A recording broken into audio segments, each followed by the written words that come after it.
growing up in Japan, did you ever give much thought to Ikigai? Because obviously I know that most Japanese don't.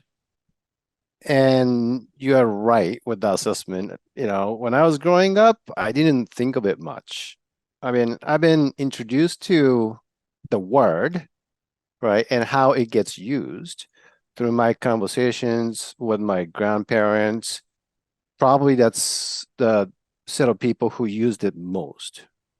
And typically in the context of how they're interacting with me, the grandchild, right? They basically feel that you know, having that close communication with kids, the grandchildren is part of their ikigai. Sure. So vaguely remember that, oh, I'm one of their ikigai. Mm. That's the extent of Yeah, I my mean, I memory. remember when living in Japan, I can't really recall hearing Ikigai other than a few occasions when I was introduced to it.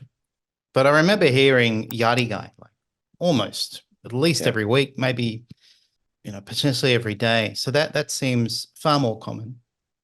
Mhm. But yeah, it's interesting that for grandparents, that connection to their grandchildren is a strong source of Ikigai. So it's often about human connection. Yep. And so, yeah, would you say, or how would you say most Japanese perceive Ikigai?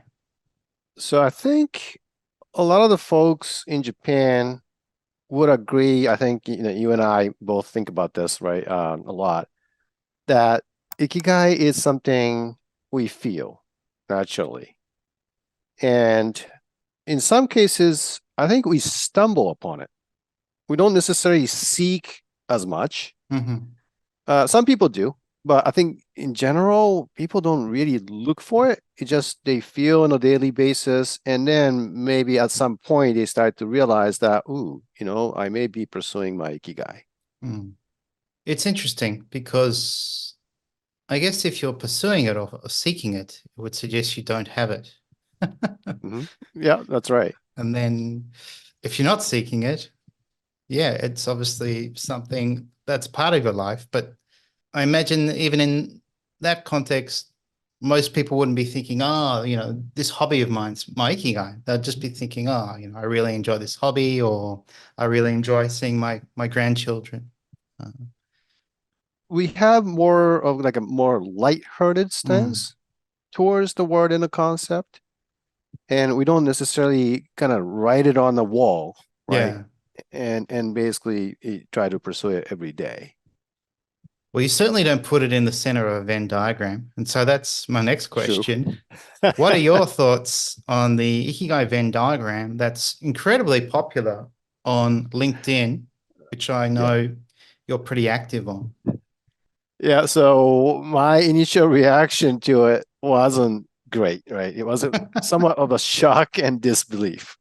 But what's interesting, and this is how I really got caught, got into this research, is it was really followed by this self-doubt.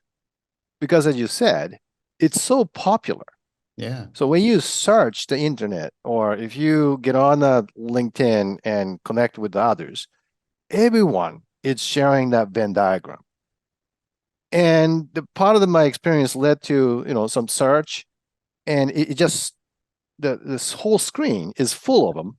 And government of Japan and a few other websites is now starting to get associated with this Venn diagram, whether they knew it or not, right? Aside. Hmm. So I started to think that maybe my reaction is wrong,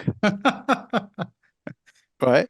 So that's why when I started the journey to apply this Ikigai concept to work out what I wanted to do next in my career or in my life, I did force myself to use that Venn diagram. Oh, really? Okay. It's Yeah. part of Mm. me basically says, hey, let's kind of give benefit of the doubt that a lot of people like it.